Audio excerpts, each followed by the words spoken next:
Hey, welcome back to QuietKat's video series on maintenance. In this video, we're going to show you how to install the flex fender on the front of your QuietKat e-bike. So the flex fender comes with zip ties to attach it. So the first thing we'll do is go ahead and open up the plastic here and pull the zip ties out, set them aside. Then we'll open up the envelope, pull out the fender, and there is a quick start installation guide if you want to follow along with that. So the flex fender has the front with the Q logo, and the rear is the QuietKat logo. That'll be facing you.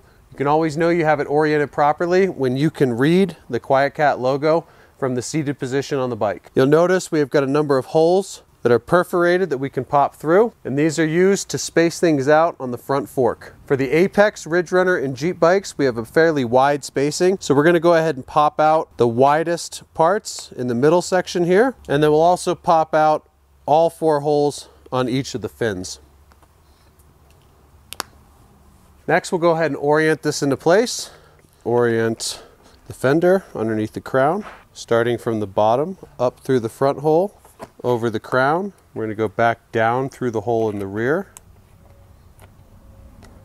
and then connect the zip tie on the underside of the fender. We're just going to connect it very loosely so that we can still move everything around. We'll set everything in place once all of our zip ties are in. We're going to go ahead and repeat the process on the other side of the steer tube.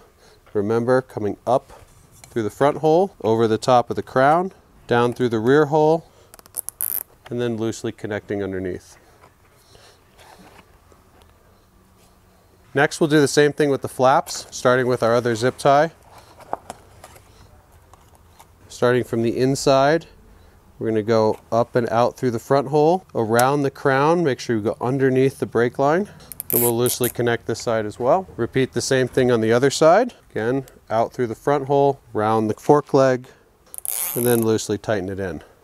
Now we'll go ahead and line everything up, snug up our zip ties a bit, one at a time, slowly snugging them up, still not fully tight yet. Start snugging these up into place. Going back one at a time. And then we want the head of the zip tie to be in the back as we get tight. Once everything's snug, we'll go ahead and take our snips, snip off the ends of our zip ties.